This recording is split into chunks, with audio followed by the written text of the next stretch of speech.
Isang Global Solidarity Rally ang isinagawa ng mga taga-suporta ni dating Pangulong Rodrigo Duterte kasabay ng kanyang ika-80 taong kaarawan. Pinakamalaki ang pagtitipon sa baluarte ng mga Duterte, ang Davao City. Kunin natin ang detalye live kay Mads Villar Moratilio. Mads, gano'ng karaming dumalo dyan sa social media nagkalat ng mga video? Yes, Wedge, alam mo, umabot sa higit 100,000 yung crowd dito sa Davao City sa ginawang selebrasyon na ika-80 kaarawan ni dating Pangulong Rodrigo Duterte kahapon.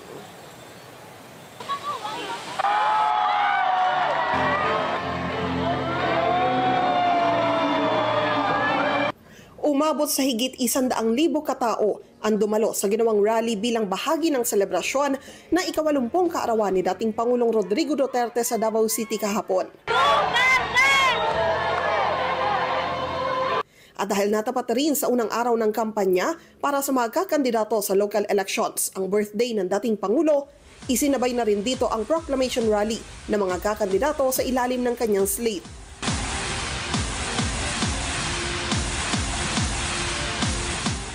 Bagamat wala siya dahil nakadetine sa The Hague, ipinakita sa screen ang larawan ng dating Pangulo at nakasulat ang pagkandidato nito sa pagkaalkalde sa Davao City.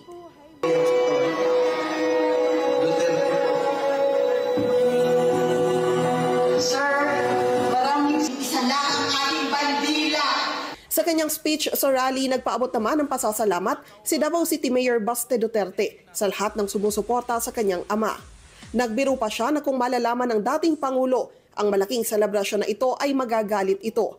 Simpleng tao lang kasi anya ang kanyang ama. Kibaw ba mo o kibaw to nga ni ata nag-celebrate siyang birthday masuko to?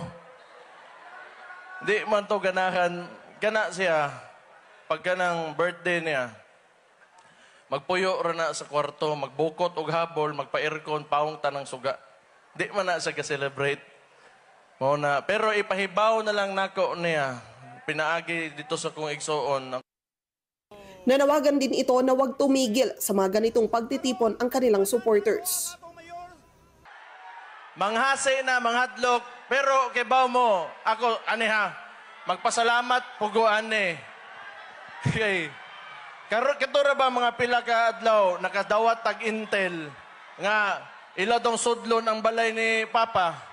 O na ilahang plantahan o ebidensya, nangabot in taon ng mga tao dito sa balay. Ako, salamat kayo.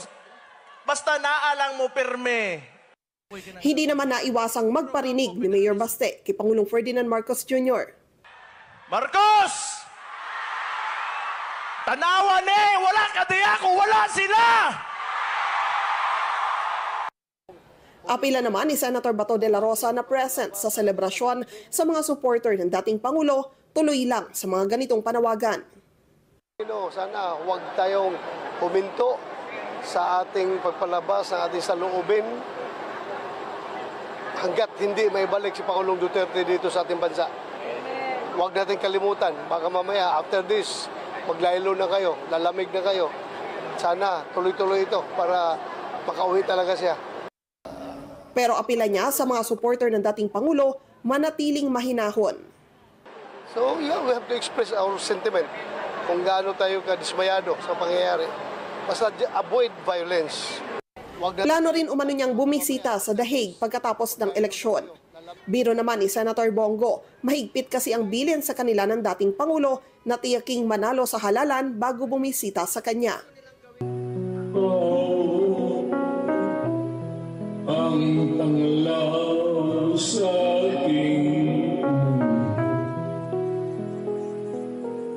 kabiyak nitong puso. Kandidato, sabi niya, magampanya ka muna. Yun nga sabi ni Kitty sa akin. At sabi ni ES, sabi raw ni former President, magkampanya muna kayo, manalo muna kayo bago kayo bumisita sa kanya, sabi niya. Yan ang sinabi ni Kitty sa akin at saka ni Atty. Mejaldea. Sabi raw ni Tatay Digong, sabihin mo sa kanila, manalo muna sila bago sila bumisita sa akin. So, hopefully, God willing, sa awa ng Panginoon, sa tulong ng mga kababayan natin, makabisita tayo sa kanya. Bilang malapit sa dating Pangulo, pinangunahan niya ang pagbisita sa cancer patient sa Davao City kahapon. Dati na po niyang ginagawa yon. Siyempre na-miss po ng mga cancer patient. Malungkot lahat, ngunit celebrate po with the cancer patients. Yun yung nakagawian niya. Napakasimpleng tao lamang po ni Tatay Digong. Alam niyo po yun na ayaw nga niya mag-party.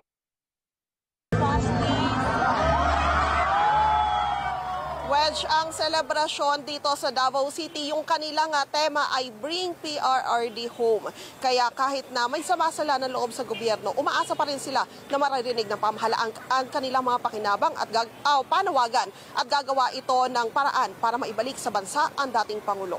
Balik sa inyo dyan, Wedge. Okay, Mads, sa dami ng mga taong lumahok dyan, meron namang mga taga-PNP at maging mga volunteers na nagbantay para masiguro yung kaligtasan at seguridad sa lugar. Yes, Wedge. Pero ang karamihan naman nakita natin ay yung mga tinatawag nila rito na police auxiliary. Yun talagang nakita na natin na talagang mas marami yung bilang, lalo na sa loob na naka doon sa mga crowd para masiguro yung seguridad ng lahat ng dumalo dito. Okay. Mga anong oras natapos yung programa dyan kagabi, Mads, at sa kasalukuyan, kamusta yung sitwasyon ngayon dyan sa Davao City?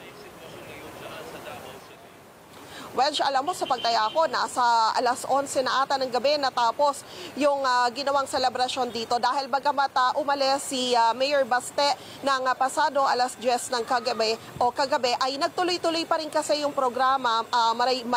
Bagamat yung iba ay umuwi na pag alis ni Mayor, ay may mga nagstay pa rin dahil may entertainment pa rin, may mga kumakanta pa rin sa stage, kung kaya tuloy lang yung kanilang mga selebrasyon at may mga ipinalabas din na video na mga malalapit sa dating Pangulo na nagpapaabot ng kanilang mensahe ng pagbati at binabanggit yung kanilang mga memories sa dating Pangulo. Oh, Mads. Ngayong araw na to naman, pagkatapos ng selebrasyon kahapon, balik sa normal yung sitwasyon dito sa Davao City. Sa inyong pag-iikot-ikot dyan sa Davao City, may mga makikita ba dyan? May mga nakapaskil ba dyan na mga posters, mga slogan na pagpapahayag ng suporta sa dating Pangulong Duterte? At sa kabilang banda, meron din bang mga grupo na kahit taga Davao ay sang-ayon doon sa naging pagpapakulong sa dating Pangulong Duterte? Alam mo, Wedge, wala tayo sa mga nakausap natin wala ni isa yung nagsabi na tama yung ginawa sa Pangulo o sa dating Pangulo, dahil lahat sila ang sinasabi ay maling-mali yung ginawa sa dating Pangulo. At sinasabi rin nila na may korte naman sa Pilipinas na yun daw ang dapat lumitis at hindi yung korte sa ibang bansa. Dito, marami tayo nakikita na mga poster na nagpapahayag ng pagsuporta sa dating Pangulo at karamihan na nakikita natin ay nakalagay, Bring PRRD Home. Pero siya ay tumatakbo paring mayor ng Davao City, Mads, hindi ba? Yes, tama ka dyan, Wedge. Siya ay kumakandidato sa pagkaalkalde dito. At kahit na wala dito ang dating Pangulo, nariyan naman ang kanyang anak at kaanak pa rito na siyang kumakampanya para sa kanila. Pero ang sabi nga ng mga taong nakakausap natin, kahit daw hindi mangampanya ang dating Pangulo, hindi na raw kailangan dahil talaga namang kilalang-kilala siya. At huling tanong na lang, Mads, ay napasyalan niyo ba yung kanilang tahanan dyan sa Davao City? May mga nagbabantay pa rin ba na mga taga-suporta dyan sa kanilang tahanan sa Davao? Wedge, sa ngayon ay hindi pa tayo nagkakaroon ng pagkakataon na makaikot doon sa bahagi ng tahanan ng dating Pangulo. Alright, maraming salamat at pasalubungan mo kami ng durian dyan sa Davao City. Mag-ingat kayo. Maraming salamat. Si Mads Villar Moratillo live sa Davao City.